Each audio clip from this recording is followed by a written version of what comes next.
Hi everybody, great session on Saturday with the Scalper School. I really enjoyed that, and it's beneficial to me just as much as it is to everybody who's joining us, because it really helps me cement what I need to be checking and double checking and treble checking during the week, so that I can deliver for my account and ultimately for your account. So thanks for that. I hope you enjoyed it as well. I think the feedback was great. So look forward to digging in now to the trading room. Last full week in 2017. So let's just take a quick look at the data that's coming out. Got some European, German related data towards midday on Monday. The main feature is this one here for me on overnight on Thursday. By the time we wake up, we'll have had a decision on Bank of Japan rates. So nobody's expecting a change. It's just what they say in the press conference at 6:30 before we get to our screen that's going to be critical. So it'll be very, very interesting. That's going to be quite a highlight of the week for me.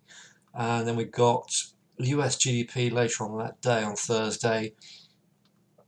And then I would expect the volume to be really tailing off towards the end of the week, and particularly on Friday, with core durable goods, which is another focus on Friday. So okay, so to the charts, this Dow at the moment is coming up.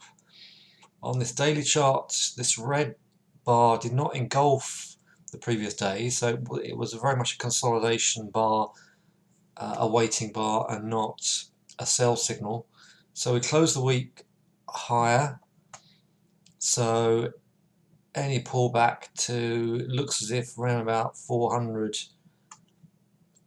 could be a good pullback area. As far as the 60 minutes chart is concerned, and you should now understand fully what I'm doing and how I'm setting this up, having finished quite so high for the week, I would expect this to drop back to something to 500. The obvious place to drop back is 500.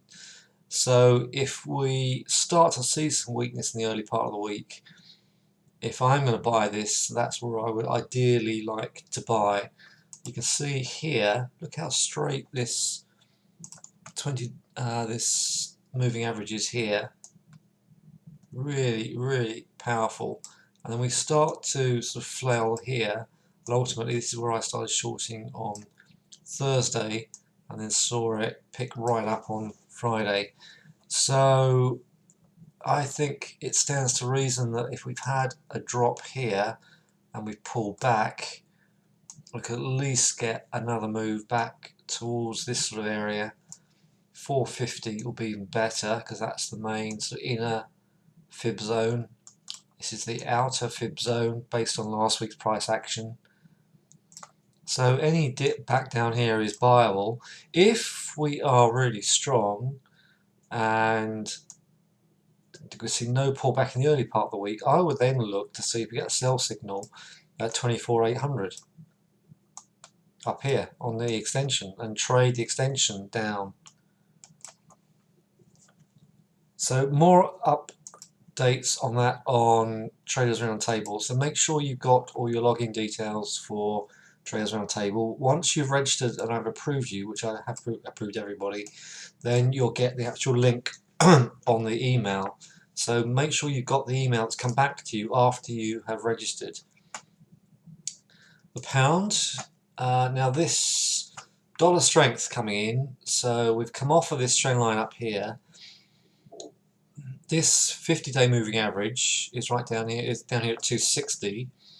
I'm looking ultimately for this trend line that's coming up and this 200-day moving average to be tested. So I think we'll see further strength in the dollar. I think this, ideally something around the 400 area is a potential sell, and we may not even get as high as that 400 for us to come back to this 200-day moving average and just nip underneath this trend line.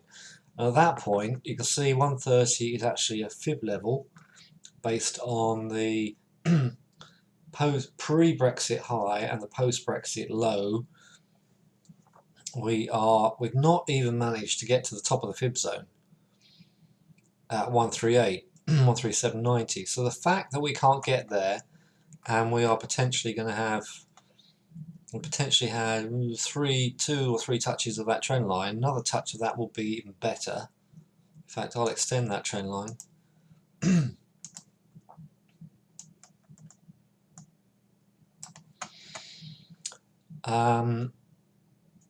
That looks good for a short. You can see how we rolled over here.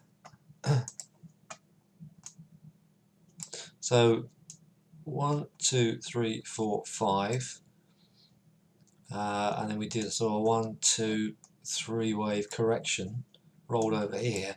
I think we've got the same here. 1, 2, 3, 4, 5. 1, 2, 3.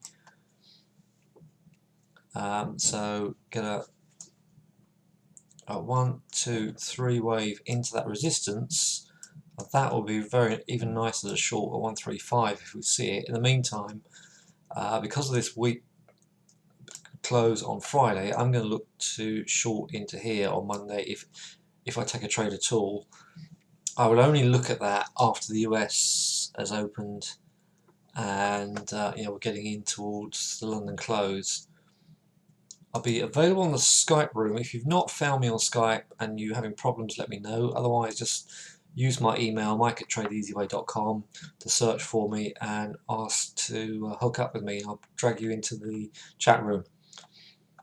Okay, on this 60-minute pound US, sorry, you can see that we have got that trend line hanging over the top. So any bounce into that trend line at 428 or lower, possibly 400, could see us come down to these levels here. That's what I would anticipate into the second half of the week. Just looking for any longer term trend lines really, and let's have a look at this one.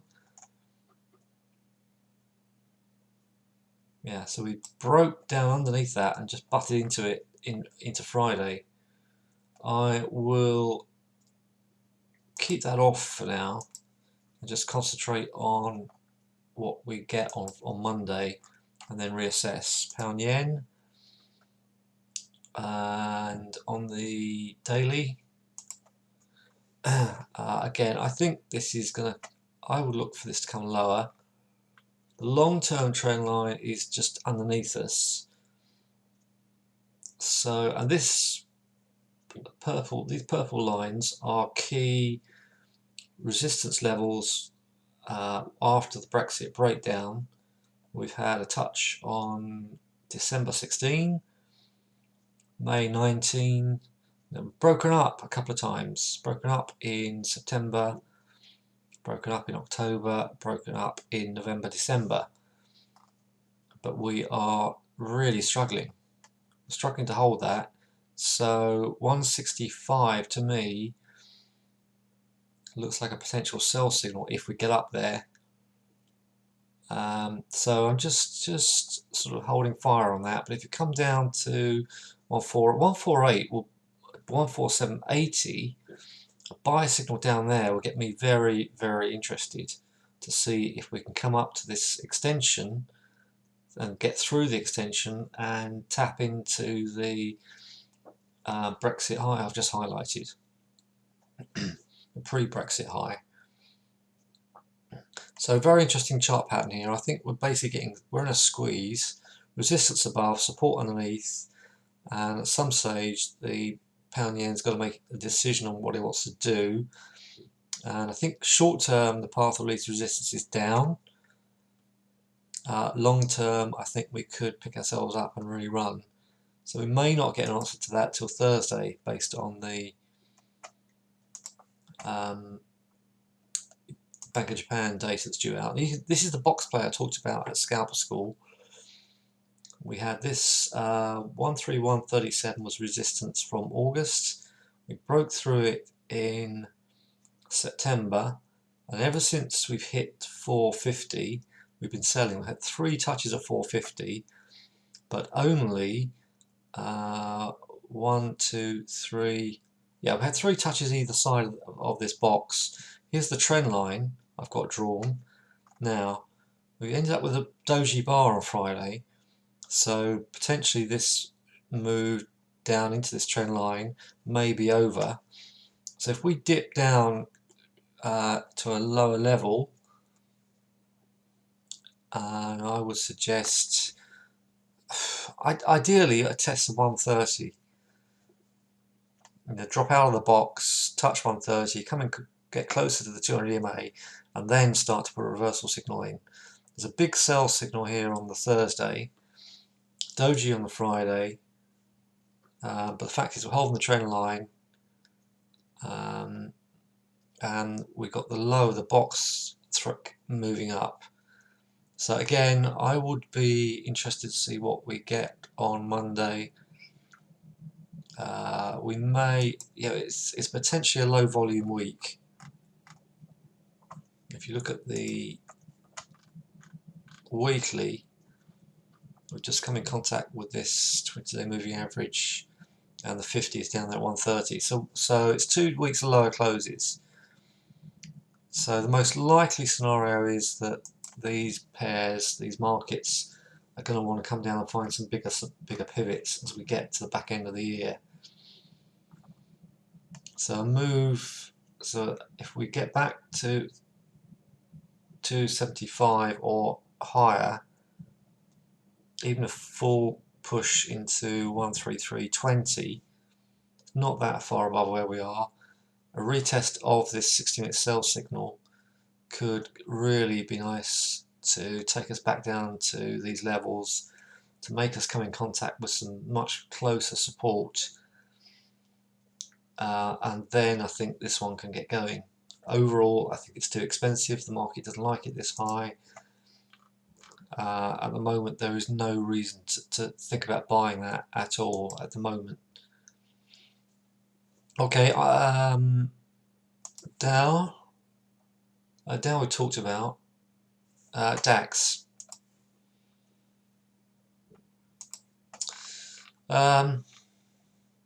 So that's the fibs I've got here on this range. We could really do with making contact that 950, that 950 trend line. That would be my target for this. I would want to see that 950 tested.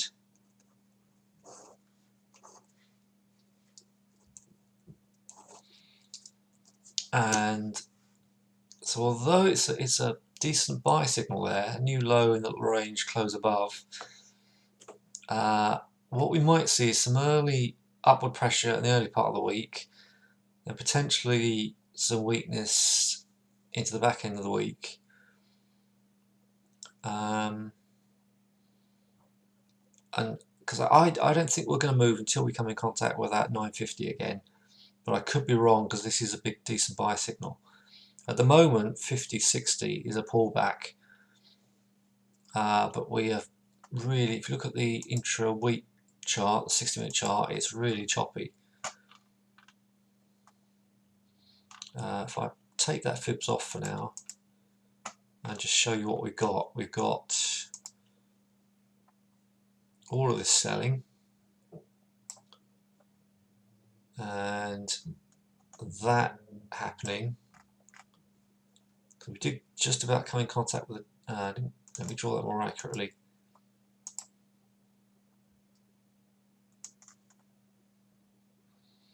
We've not come in contact with that trend line down there. So that trend line will suggest just another dip under 13,000 could do it. So I'll keep that trend line on. In the meantime, this intra-week trend line is being, you can see that's been respected. So I think low volume week, a lot of chop around this apex, and if we are going to hold and see a good finish to the week, then we need to come down to these lower levels. I think I'm going to leave that on.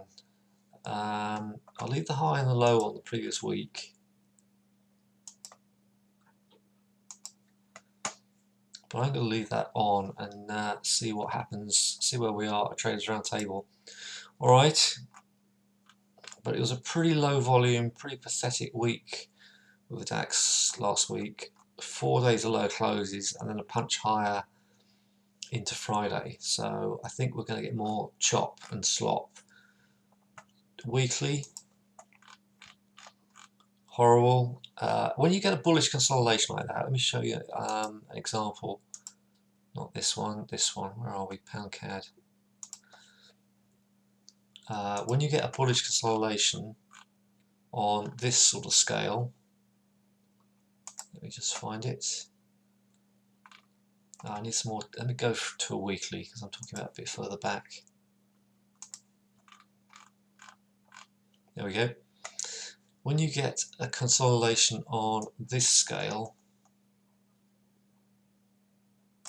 that lasted from 2009 until the end of 2013.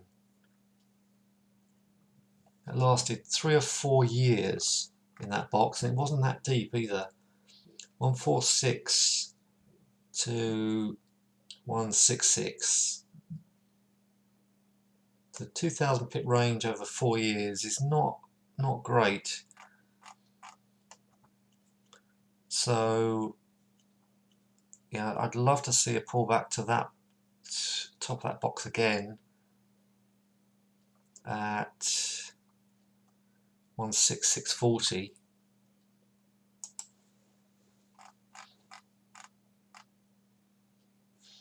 Alright, more on that on Monday. So like I said, I'll be around in the chat room, but not looking to really sort of dig into these markets until we get more data behind us. Yeah, into Tuesday, when obviously the room is open at 10 to 8 in the morning on Tuesday.